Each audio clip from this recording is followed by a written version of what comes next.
Welcome again to the new vlog.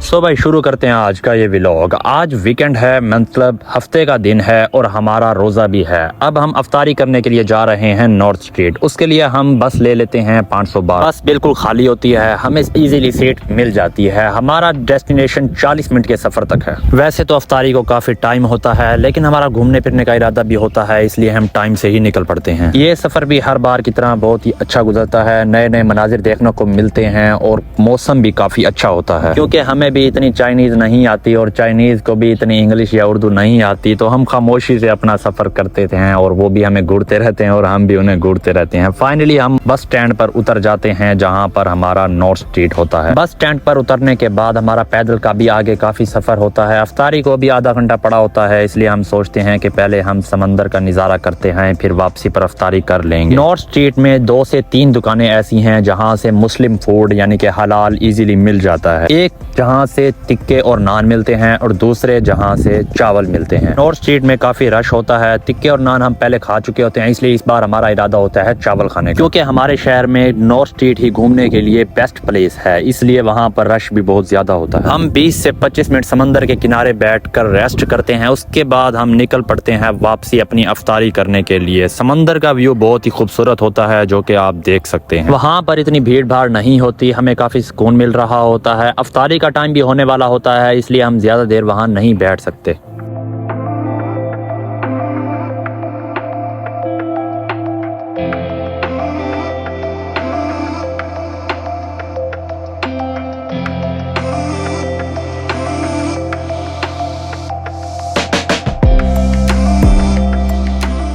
So finally हमारी अफ्तारी को 15 minute रहते हैं, इसलिए हम निकल पड़ते हैं वापसी अपनी दुकान के लिए, जहां से हमने खाना खाना होता है, यानी कि अफ्तारी करनी होती है। वापसी पर भीड़ भाड़ और ज़्यादा हो जाती है, पता नहीं क्यों।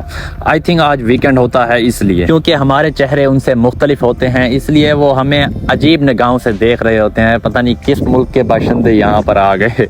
हमें हलाल रेस्टोरेंट पहुँचते पहुँचते 5 से 10 मिनट लग जाते हैं और हमारा अफ्तारी का टाइम भी नज़दीक आ जाता है। फाइनली हम उस दुकान पर पहुँच जाते हैं। वैसे तो हम चाइना में हर जगह नी हाओ करते रहते हैं, लेकिन क्योंकि वो मुस्लिम रेस्टोरेंट होता है, इसलिए हम वहाँ पर जाकर पहले सलाम करते हैं। फिर हमारी अफ्तारी को 5 मिनट रहते होते हैं, हम बैठकर इंतज़ार करते हैं। हमारा खाना भी वो पेश कर देते हैं। जैसे ही टाइम पूरा हो जाता है, हम अपनी अफ्तारी स्टार्ट कर लेते हैं और रोज़ा खोल लेते हैं। चावल काफ़ी ज़्यादा होते हैं, मैं तो तब पूरे खा जाता हूँ, लेकिन मेरे साथ जो 2 दोस्त होते हैं उनके थोड़े थोड़े बच जाते हैं, जिनको हम एंड में पार्सल करवा लेते हैं। क्योंकि हमें रोज़ा होता है और हम मुस्लिम रेस्टोरेंट में होते हैं, इसीलिए वो हमें तोहफे के तौर पर एक नई डिश भी देते हैं, जिसको हम शौक से खाते हैं और ये हमने कभी नहीं खाई होती। फाइनली अफ्तारी करने के बाद हम थोड़ी सी वॉक करते हैं। उसके बाद हमें कुछ सामान लेना होता है, जिसके लिए हमें मॉल जाना पड़ता है। किसी दोस्त की कॉल आती है, उसका थोड़ा सा सामान पैक करवाना होता है, वो भी पैक करवा लेते हैं और वहाँ पर हम मॉल चले जाते हैं। मॉल में ज़रूरी अशिया हमें ख़रीदनी होती हैं, जो हमें खाने में काम आती हैं। बाद ज़रूरी अशिया लेकर हम वापसी बस स्टैंड पर पहुँच जाते हैं। वहाँ पर बस को आने में काफ़ी टाइम होता है। बस में भी काफ़ी भीड़ भाड़ होती है, क्योंकि नॉर्थ स्ट्रीट में भीड़ भाड़ होती है, इसलिए वापसी जाने वालों का भी रश होता है। फाइनली बस हमें मिल जाती है, हम बस में बैठ जाते हैं और वापसी का सफ़र हमें खड़ कर गुजारना पड़ता है। वहाँ पर हमें एक चाइनीज़ लड़की मिलती है, जिसको काफ़ी हद तक इंग्लिश आती होती है, जिससे हम काफ़ी देर तक बातें करते रहते हैं। उसके बाद फाइनली हम बस स्टॉप पर उतर जाते हैं। उसके बाद हम गाड़ी बुक करवा कर अपने हॉस्टल पहुंच जाते हैं और इस तरह हमारा दिन गुजर जाता है और हमारे व्लॉग का भी एंड हो जाता है।